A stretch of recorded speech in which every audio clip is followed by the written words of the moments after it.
The long road home. The turn begins wide and shallow. A choreographed bank of aluminium and vapor. And then the sky erupts again. The bombers. Lighter now. Move a knot faster, their contrails stagger in torn ribbons as the flak boxes around Berlin thin into sporadic bursts. Harper rides the inside of the curve.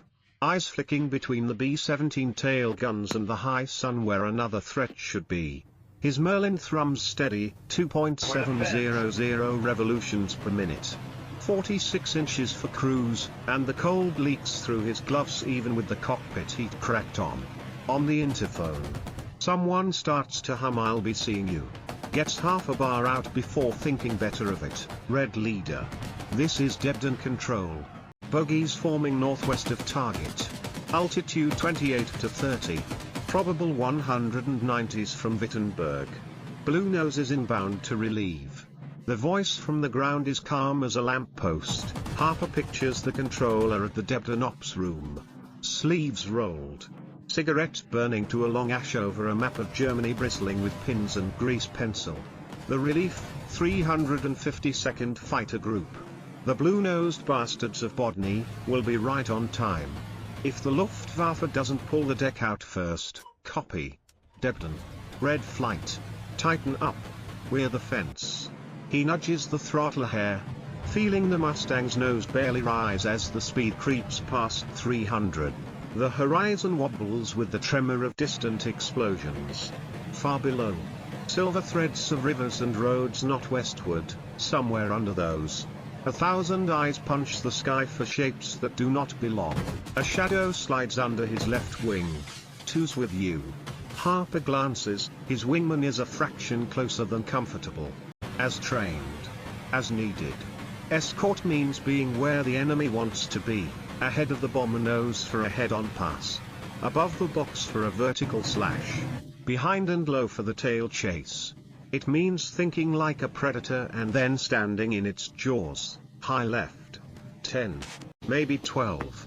The call lands a beat before the glints appear, dots expanding into blunt-nosed FW-190s. Wings rocking in unison. They dive not for Harper. Not for the escorts at all. But straight for the lead elements of the 3rd Division box. One pass to break the formation. One hammer blow to split the wall of guns. Harper rolls and goes up to meet them. The Merlin answers like a coiled spring. The second stage of the supercharger singing a higher, thinner note as the nose spears into the thin blue. A 190 flashes through the sight. Cannon ports black and mean. He squeezes too early, tracers cut air. He slips right. Taps right rudder. Corrects the bipper a disc and a half ahead. Short burst. A sparkle on the German's wing root, then a lick of orange that snaps out as the 190 slashes through the bomber fire and drops away. Bodny. You'd better be pretty. Someone mutters on squadron. And then the sky grows a second layer, blue-nosed P-51s sliding down from above with an easy, practiced grace. The kind you get from months of learning the quirks of a laminar flow wing and an engine no one thought would sing at this height.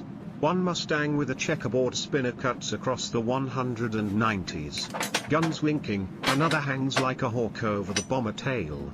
Waiting to pounce on any German that dares to climb. Blue 3. Taking the high 6. Red. Keep the middle clean. The incoming leader, cool. Clipped, threads his flight right into the fight without drama or emphasis.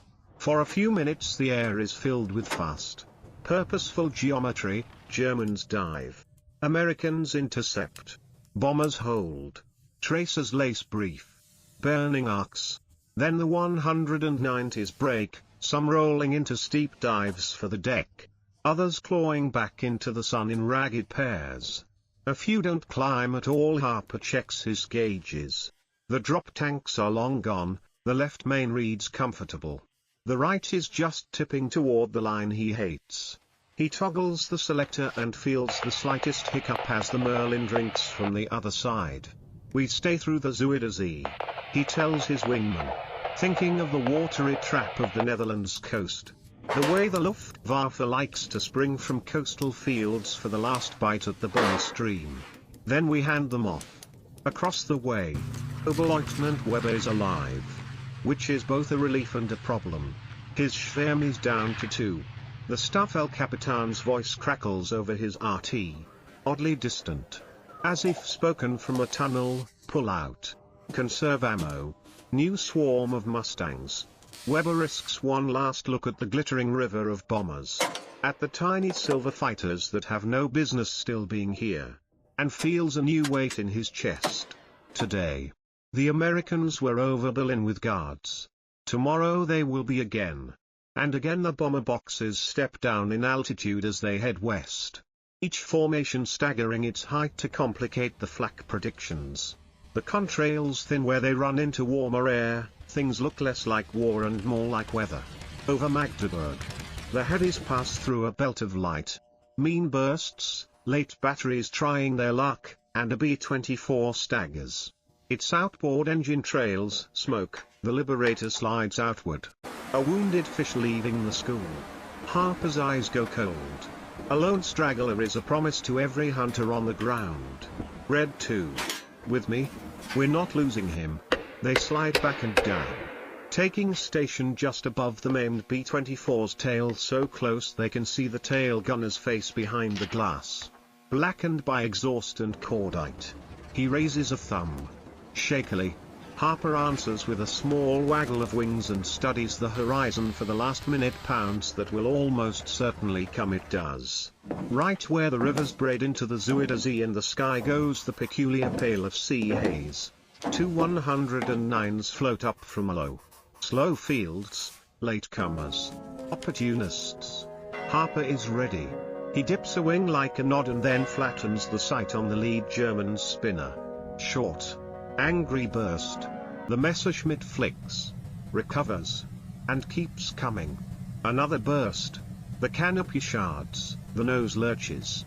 The 109 drops. Pilotless. Like a thrown tool. The second German shears off. Decides today is not the day. And dives for the dikes, Bodny, Debden, and Leiston. You are clear to handoff. The controller says. As matter of fact as reading a train schedule. The coast of Holland smears under them, then grey sea fills the world. Harper holds his station until the B-24's shadow passes over the first whitecaps beyond the barrier islands. Only then does he swing back up to the main formation. To the Silver River now turned toward East Anglia. Toward home. Across the cabin of a returning B-17. A waist gunner slumps against his harness and watches the Mustangs hang like sentries at the edges of his world. And he thinks, not for the first time, that the word for them, little friends, is both ridiculous and perfect. On days like this, it means everything. Harper clicks his mic. Leiston Tower. Red lead. Angels 2-7. Feet wet. Fuel good. Request vectors. He doesn't say what he is thinking, but this felt different from the autumn. From the days of thunderbolts handing the heavies off at the Rhine and praying the rest of the route would be luck. Today the escorts were there, over Berlin. Today the laughter in grey hangars rang a little thinner. The debrief. March 6, 1944. Leiston. Suffolk, 357th Fighter Group. The Merlin ticks as it cools. A metallic heartbeat fading beneath the insistent whine of ground carts and the barked orders of crew chiefs. Jack Harper rolls the P-51B to a stop on PSP. Toes the brake. And the propeller sides down to stillness. For a second the world is only fogged glass and the smell of hot glycol. Then the canopy latches crack and cold English air slaps his cheeks. A ladder appears. Then T/Sergeant Frank Pop Delaney's oil-grimed face. How many holes we buy today? Lieutenant? Fewer than they needed. Harper peels off his oxygen mask and smells earth, coffee, and burned powder. The Mustang's wings show small, angry freckles, flak bites and a few 13mm strikes. Corporal Ruiz, the armorer, is already under the right wing. Running a calloused thumb along a neat line of .50 caliber access plates. Guns ran clean? He asks without looking up. Like a sewing machine.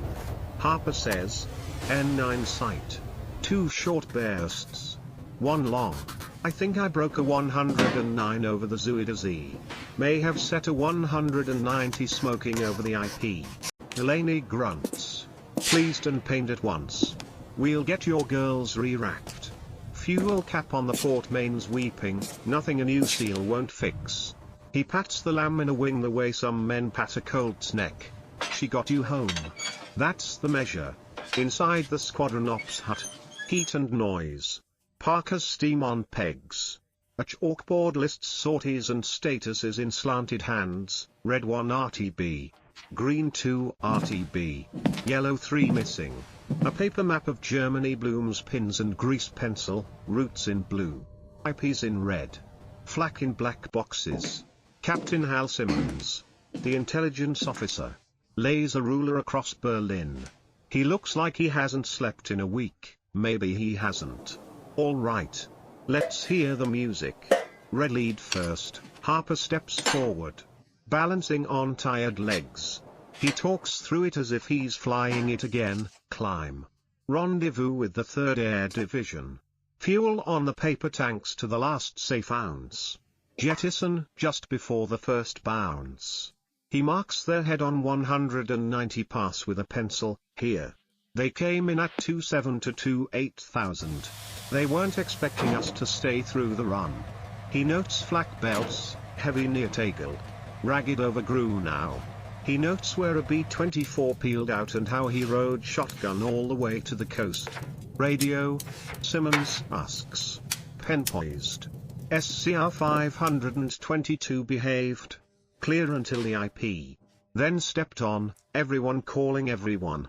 Bodney came in clean above us. Nice handoff. We still got a late pair of the Zuida Z. Harper pauses. Hearing the shredded calm of the waist gunners breathing when the B-24 staggered. We bagged the lead of those 2. The other bugged out. Simmons nods. Satisfied but not smiling. You know the line from the top. He says. Tapping the board. Escort is the mission. No lone wolfing. General Doolittle wants the Luftwaffe destroyed. Not merely avoided. When opportunity presents. You take it. Otherwise you're a wall. He glances around the room. You were a wall.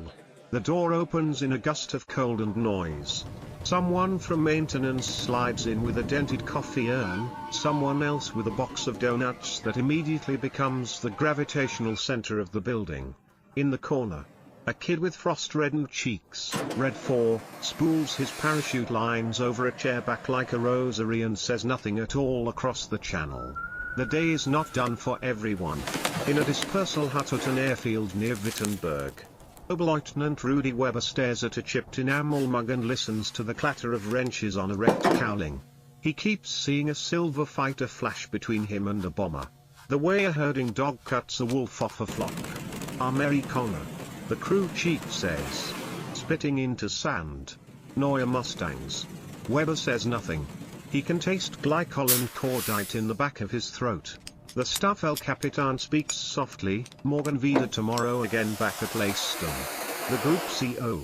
Colonel Tommy Hayes. Steps into the hut and the room reshapes itself around him. His face is wind-burned.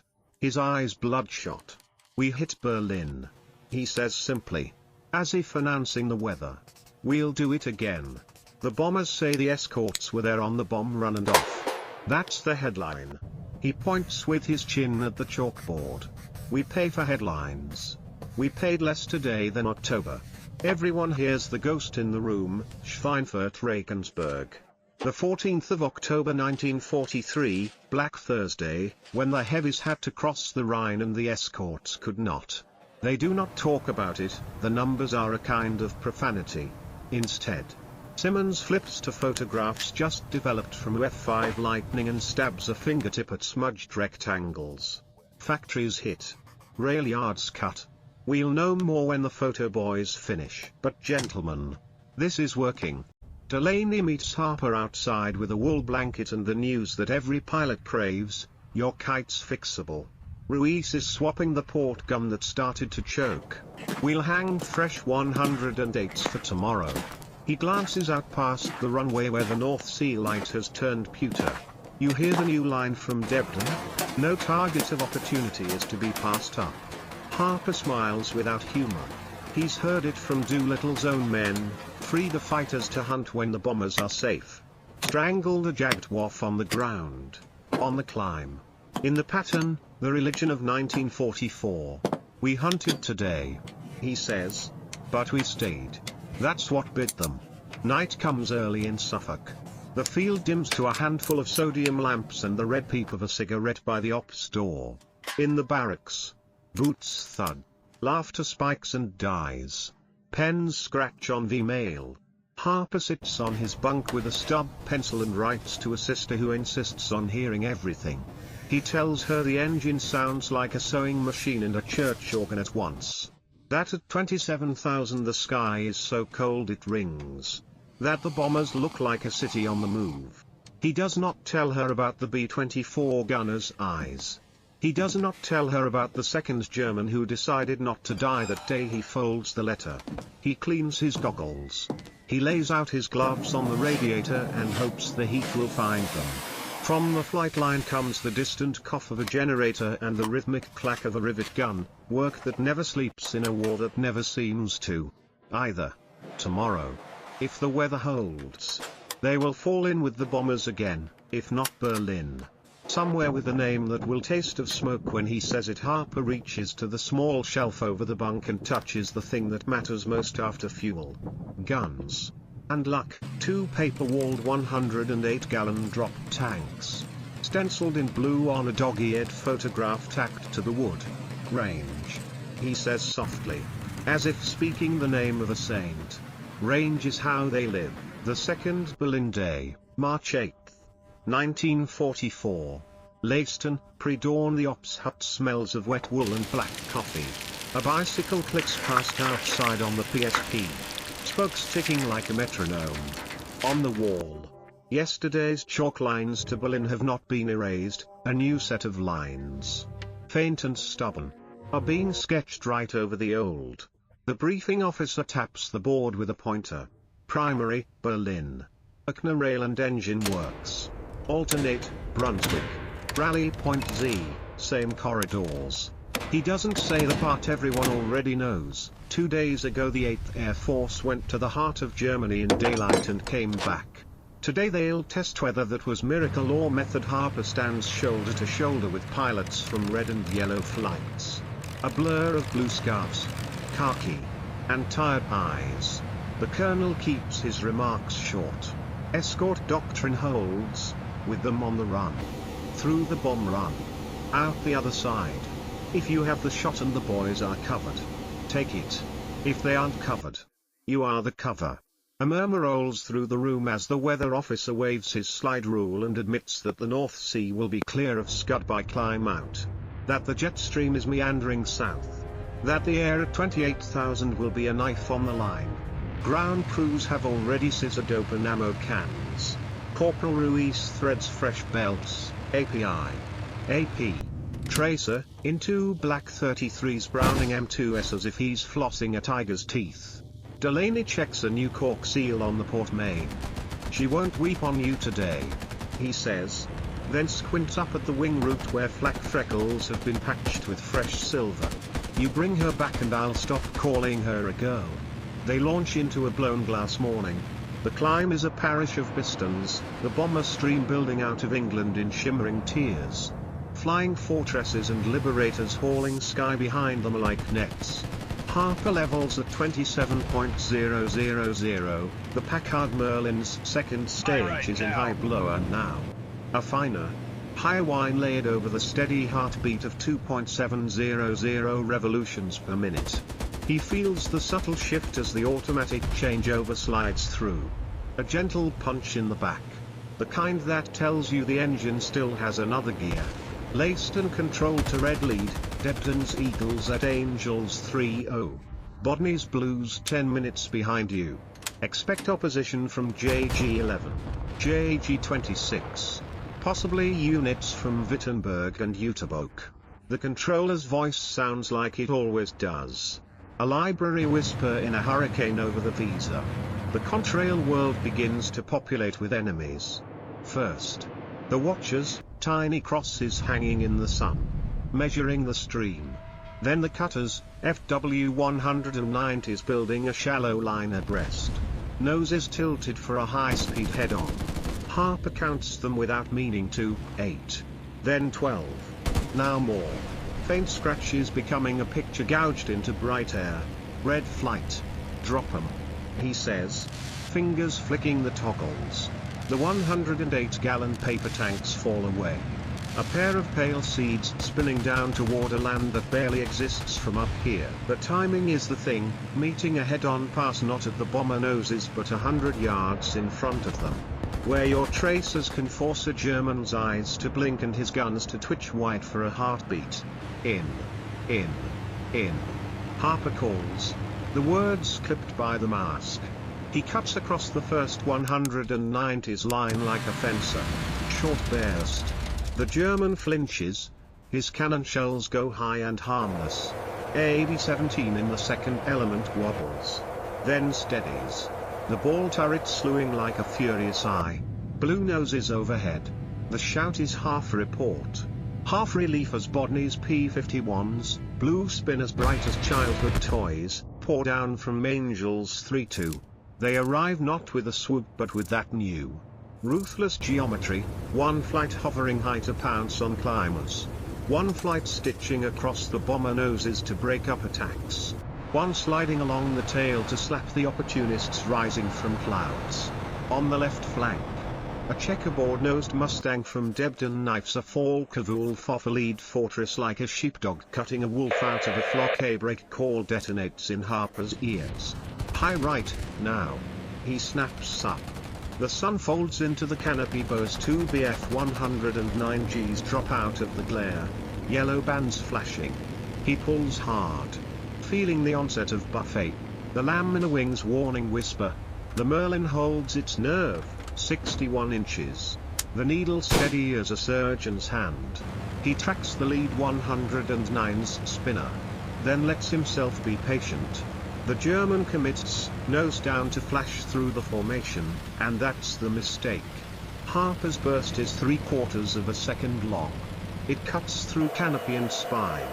The Messerschmitt flips as if someone slapped its tail. Splash 1. His wingman breathes. The second 109 refuses the pass entirely. Skates off. Then claws upward in a labored half-roll that sends him into the waiting arms of a blue-nosed P-51. The sky is a choreography of things begun and not finished, dives broken, bursts checked. Men deciding not to die here. Below. The bomb bay doors bloom open. Bombardiers speak their altitudes like prayers. Flak is late and mean today. The black puffs standing off to the right of the bomber stream as if whatever math the Germans are doing cannot catch up to the speed the heavies are making. Harper rides the wall, the old gospel of 1943 rewritten in the new cadence of 1944, not just to the IP and back again, but through and beyond. Guards in the cathedral while the choir sings in another cockpit. Oberleutnant Weber's world has narrowed to a problem set with no correct answers. His Schwarm meets Mustangs at altitude again. Here. Above their own capital. With the heavies rolling in on Erkner as if it were a water tower in Kansas. He tries to cut in front of a B-24. Finds a silver wing where the emptiness should be. And has to snap roll out before a line of .50 caliber fire rummages through his left wing route. A beacon. His leader calls, break off, and the word tastes like rust on the far side of Berlin. The bombers turn, a city of metal pivoting on a point. Harper does not exhale. The ride out is always where the ambushers wait, the fresh flights from airfields you cannot quite see because the haze makes the ground a watercolor. Over Brandenburg. A late staffel of 190s tries one more head-on rush. It's frantic. Brave. And 2 minutes too late. Blue noses drop a seam of fire through the center, Debden's checkers rake the flanks. The lead 190's nose lifts. Then lolls. The attack dissolves into 3 lonely dives and a smoking corkscrew. Westbound. The sky clears, less flak. Fewer streaks of fire. The bomber boxes don't look like targets anymore, They look like cities resuming their drive along a highway you can't see. Harper checks fuel, flicks the selector, and feels the slight, reassuring cough as the Merlin draws from a new well range.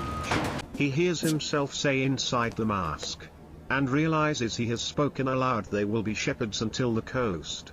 And then someone else will be. That is the new math, coverage layered like armor, hour after hour. All the way to the place the enemy thought you could never reach. And all the way back. As the Zuiderzee haze lifts ahead, Harper gives the tiniest waggle to a fortress whose tail gunner is staring at him as if he is the only solid thing in the world. The gunner waves back. 2 gloved hands. Ridiculous and perfect. The realization, March 9th, 1944. Wittenberg, Jägergeschwader briefing room. The chalk squeals before it breaks. Oberleutnant Rudy Weber flinches as the Staff El Capitan, jaw set, jabs the snapped stub at a crude map of Berlin's east side. They were still there on the turn. The captain says, voice sanded down to something flat. Mustangs at altitude over Erkner and on the rally. That is new. Someone at the back mutters mishmosh. And someone else laughs without smiling. The captain circles the word Remagen that a wag has scratched in the corner and wipes it away with his sleeve. Wrong front. Wrong war. Listen. He says. They came with guards. Again. Weber keeps seeing the silver nose of a P-51 slide between him and a B-24 like a shop door slamming. The American stayed steady even with tracers walking around him. As if the airplane belonged at that height. A year ago you could make a head-on pass and pray through it. Today there is a wall where empty air belongs across the channel. In the sun-splashed ops hut at Leiston. A very different kind of chalk moves across a map. Colonel Tommy Hayes draws 2 overlapping ovals, one over the initial point, one over the rally on the far side of Berlin. We fence here, he says, tapping the first oval. And we fence here. He turns. Eyes settling on Harper and the rest. General Doolittle's guidance stands. If the boxes are covered, you kill the Jaguar in their climbs and their breaks. If the boxes are not covered, you're glued to them. No theatrics. No chase to Prague. Discipline makes kills now. Nobody needs the history lesson. But it lives in the room anyway. January brought a new commander and a new religion, fighters free to hunt when the bombers could stand without them for a minute, fighters expected to be shepherds when they could not. In February, the great test, big week, smashed at German aircraft works from Brunswick to Gotha. Some of the old hands had called it madness 2 months ago.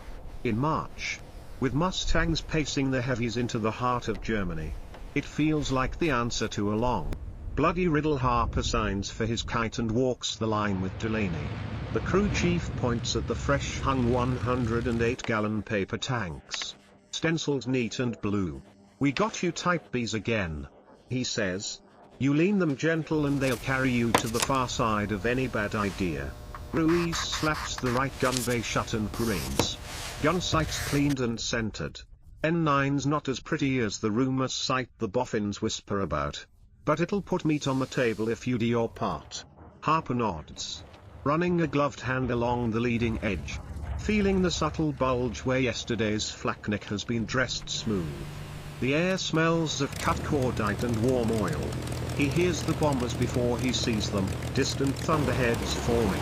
An aluminium weather system that will pull them all east again when the order comes in Berlin. Weber strips his gloves and blows on his fingers. The stove rattles. A weak, exhausted cough. An adjutant reads the morning report in a voice that belongs to a schoolroom. Fuel rationing tightens. New pilots arrive with hours measured in tens, not hundreds. You will protect the capital. The paper says. A command printed in black lines. He thinks of the field he lifted from yesterday and how, by the time he came back, 3 burned Focke-Wulfs lay at the end of the runway like broken tools. He thinks of the 109s on jacks with their cowlings off. Mechanics working in gloves because the metal steals heat from your hands in seconds at Leiston. The day's weather shifts. Operations pencils a different target in red, Brunswick this time. If the fronts over Berlin thicken, the larger truth doesn't change. Deep escort. Simmons the intel man says. Tapping the rally oval. The part that frightened them yesterday is the part we repeat. He lays down reconnaissance photos. You can see it in the black and white, a rail yard nicked open like a vein. Smoke laid like furrows across roofs. The angle of a shadow at noon telling you more than a caption. Could they launch again? Another morning where the sky feels like glass and the Merlin's second stage comes in with that delicate throat sing that sets teeth on edge and minds at ease. Harper watches the fuel tip down from paper to main and feels the old vampire tug in his shoulders that comes with the long cold. Red flight. Mind your watch. He calls. We're trading minutes for lives today. The answer is routine and immediate. 4 voices that sound older than their faces, 2's with you. 3 copies. 4 in. Somewhere over the visa. The Luftwaffe tries a different trick, a vertical slash from higher than comfort. 109's diving past the escorts to fluster the boxes. It might have worked last autumn. Today. Blue noses sit high like hawks. A P-51 from Bodney tips a wing. Falls with his prey. And you can almost hear the calculation in the pilot's head, the sight picture. The lead. The half-second burst that does not waste a single round to the frozen air. The German flashes through the bomber fire and keeps going. But not for long. A smear of smoke appears and then doesn't stop. Harper doesn't chase. The bomber noses begin to lower. He skates the wall in front of them and watches. With a satisfaction he doesn't dare say aloud.